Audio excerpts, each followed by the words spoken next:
네, 안녕하세요. 전공수학 가르치는 이정훈입니다. 오늘은 기저를 소개해보는 시간을 가져볼게요. 기저라고 하는 거는 벡터 공간에서 가장 중요한 요건이라고 생각을 하시면 좋을 것 같은데 이런 데피니션은 당연히 잘 알아야 되는 부분이니까 고려를 하셔야 돼요.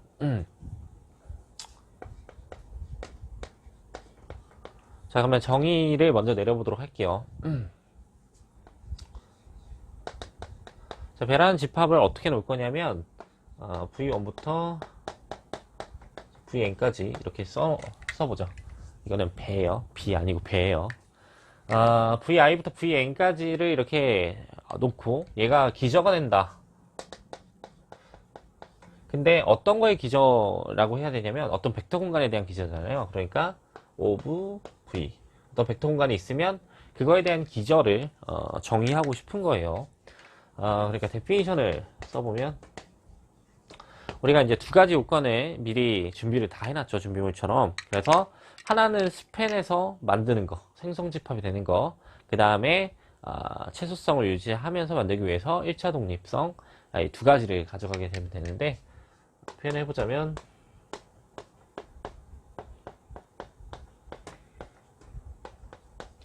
자, 생성집합의 의미를 주기 위해서 V1부터 Vn까지 생성된 집합이 V 전체를 생성하는 생성집합이 되는 경우를 첫 번째 조건으로 두고 있고, 두 번째 조건은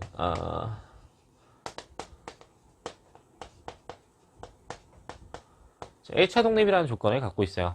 1차 독립이면서 스패닝 셋, 그러니까 생성집합이 되면 그걸 기저라고 하겠다, 이렇게 얘기하고 있는 거죠. 우리가 알고 있는 대표적인 예제를 한번 생각을 해볼까요? 보통 R3상에서 표준 기저를 얘기를 많이 하는데 표준 기저라고 하면 보통 엘레멘트에 2를 써서 2라고 표현해요. 1,0,0, 0,2,0, 0,0,1 이런 거를 보통 표준 기저라고 해요. 표준 기저. 얘는 이제 기준이 되는 좋은 기저이기 때문에 이름을 잘 붙여놓은 게 좋겠죠. 그래서 여기에 대한 표기를 E1, E2, E3 표기를 하기도 하고, 왜 우리가 미적분학 시간에 보면 IJK도 보통 이렇게 표현한 거랑 동일한 거니까 같이 생각하셔도 상관없어요. 그러면 얘가 모든 원소를 표현해 주냐라고 하면 자연스러운 게 모든 순서쌍이 A21, B22, C3 이렇게 쓰면 표현되는 게 맞잖아요. 그러니까 이런 스패닝 셋의 의미를 가져갈 거고, 그 다음에 우리가 100, 010, 001 이 디터미넌트를 계산해보면 1이 나오고 1이 0이 아니니까 정칙이라는 걸 알 수 있어서 결국 1차 독립성까지 가져갈 수 있다. 그러니까 기저의 역할을 해준다 라는 거예요. 근데 기저가 이거밖에 없냐라고 하면 그렇지 않아요. 어떤 기저도 있을 수 있냐면 배란 녀석을 1, 0,1 0,1,1 1,1,0 이렇게 해서 표현을 해줘도 이래 기저로 가져갈 수 있는데 실제로 한번 해보시면 좋을 것 같아요.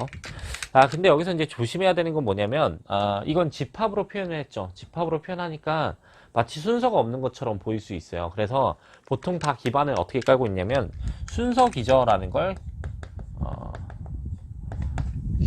기반으로 깔고 있어요. 그 얘기는 뭐냐면 항상 처음은 요 맨 왼쪽에 있는 거, 두 번째에 있는 거, 두 번째가 두 번째에 있는 거, 그다음에 맨 마지막이 세 번째에 있는 거.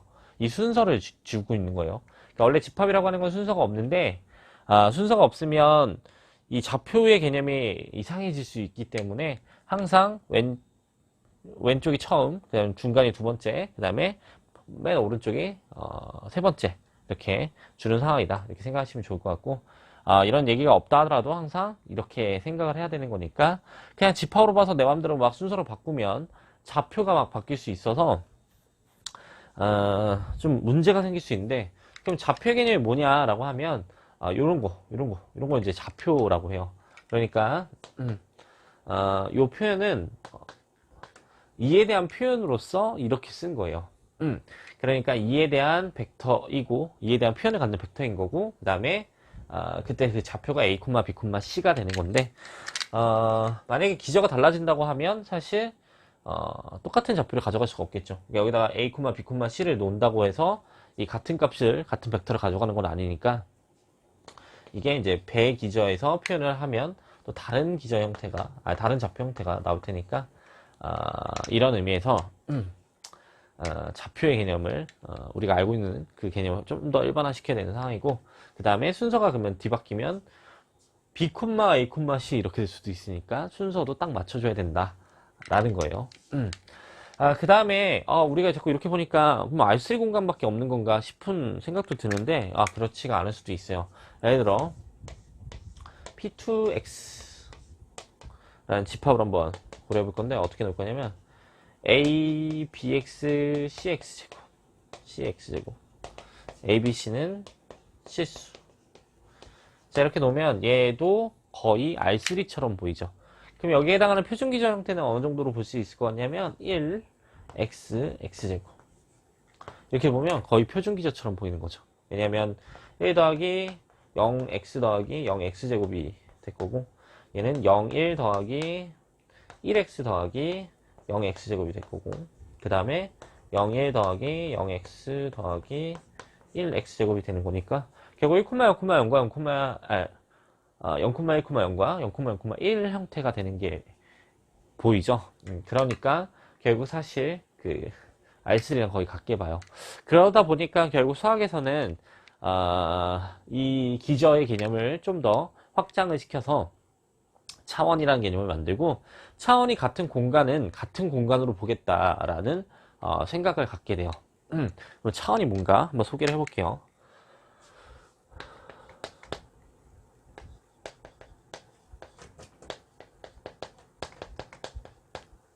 자, 차원이라고 하면 영어로는 디멘전이라고 하잖아요. 그래서 어떠한 우리가 실수상에서 뭐 얘기했으니까 실수에서의 차원을 정의해보고 싶어요. 그럼 이 벡터 공간에 대한 차원을 정의한다고 치면 어떻게 정의하고 있냐면 기저의 원소의 개수로 정의한다 이렇게 얘기를 할 수 있어요. 그러니까 우리가 잘 모르는 부분이 이런 부분이에요. 왜 고등학교 때나 중고등학교 때 보면 그 과학 도서 같은 거 보면서 1차원은 뭐 직선이고 2차원은 평면이고 3차원은 공간이고 4차원은 시간이고 막 이렇게 배우잖아요. 근데 그거는 이제 물리에서 내리는 차원인 거고 그 차원은 정확하게 수학에서 내린 차원을 들고 가서 이제 물리적인 상황에다가 적용시키는 사례들인 거예요. 그러니까 이거를 몇 차원이라고 얘기하자라고 붙인 거고 수학에서는 그런 의미를 가져가지 않으니까 여기서 일단 단절을 시켜야 돼요. 뭐 4차원은 시간이니까 어떻다 이런 생각하시면 절대로 안 돼요. 그러면 그냥 간단하게 생각하시면 어떻게 되는 거냐면 얘가 3차원인 이유는 공간이어서가 아니에요. 3D 평면 공간이어서 그런 게 아니라 기저의 원소의 개수를 세니까 그것은 3개였고 그 3개라는 개념 때문에 차원의 정의가 3인 걸 얘기해주는 상황인 거죠. 그러니까 3차원인 이유는 기저의 개수가 3개여서 그렇다. 이렇게 얘기를 할 수 있는 거죠. 그러면 물리적인 상황이 좋냐 뭐 수학에서 배우는 개념이 좋냐 이거는 상황에 따라 다르겠죠. 그러니까 여기는 이제 실생활에 적용을 시켜볼 수 있는 상황들을 고려해 보게 되는 거고 저희 같은 경우에는 이 차원의 개념을 가지고 상상의 나래를 펼치는 거죠. 그러니까 저희는 무한 차원도 다르고 유한 차원도 다뤄요. 그러니까 무한 차원이라고 하는 거는 이 기저의 개수가 무한개인 걸 얘기하는 거고 그다음에 유한개인 경우에 대해서는 그냥 자연스럽게 다루는 상태가 되는 거죠. 기저의 개수가 유한개니까. 그래서 4차원, 5차원, 6차원, 7차원, 8차원, 20차원, 3만 차원 이런 것들은 다 그냥 유한 차원이니까 조그만 차원인 거고 무한 차원의 개념에서는 우리가 생각하기 힘든 그런 얘기들을 다루게 되는 거예요. 그러니까 차원의 개념이 물리적인 상황이랑 조금 다르니까 좀 구별을 지어주시면 좋을 것 같고 자 이것이 차원이다 이렇게 얘기하는 상황으로 고려를 해볼 수가 있겠죠. 벡터 스페이스 문제가 나온다고 하면 이 차원 개념에 대해서는 항상 물어볼 수 있으니까 그렇게 고려해 주시면 좋을 것 같고 여기서 조금만 더 얘기를 해보자면 이런 팁 정도는 생각을 해볼 수 있을 것 같은데 만약에 V가 W를 부분 공간으로 갖고 있다고 해보죠.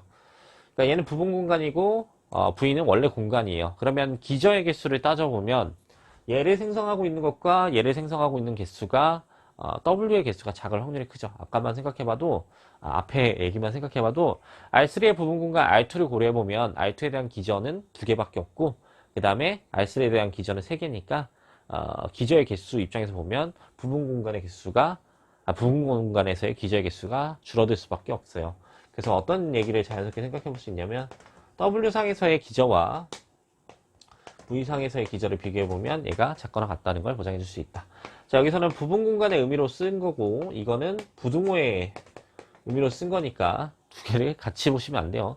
자, 어쨌든 이렇게 차원에 대한 데피니션을 내려봤고, 그러면 다음 시간에 뭘 하고 싶은 거냐면, 이제 차원이 같으면 다 같은 공간으로 보고 싶은 거예요. 예를 들어 이 P2X도 R3 공간이니까 R3랑 그냥 같은 걸로 보는 거죠. 그러니까 선형대 수학 하는 입장에서 보면 일반적으로 같다는 게 아니라 선형대수 입장에서는 그러면 결국 차원을 중심으로 얘기를 하고 싶은 건데, 이 벡터 스페이스가 하나가 있다고 하면 기저가 하나만 있는 게 아니라 여러 가지가 있으니까 이들의 관계도 한번 연결 지어보면 좋지 않겠어요? 그래서 그런 관계를 연결 짓는 작업을 해볼 거니까 오늘은 여기까지 진행하고 다음 시간에 또 찾아뵙도록 할게요. 감사합니다.